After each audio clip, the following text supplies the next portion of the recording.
多的那个排露丝啊，要飞到那个田里面啊，你看，那个就是在松土翻土，快要耕耘，不在耕耘，快要播种了快要插秧，机器插秧，播种有专门培育种苗的地方，培育幼苗的地方。那这个要先松土，然后1月19号，今天1月12号，水来了以后就灌溉，然后土比较软了，然后还要再翻土，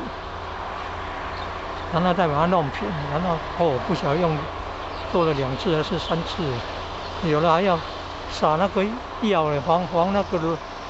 福寿螺的嘞，防病虫害的，然后再机器插秧，你看，谁知盘中孙啊，粒粒皆辛苦啊，得来不易啊。那米的一生有这部影片《米的一生》能够吃到米饭，那个得来不易啊。吃米饭补充气啊，也不能吃稀饭，常常吃稀饭，肠胃功能会不好。吃米饭啊，你看，身体健康的吃米饭，比较能够撑得久，撑个4个小时啊。你看，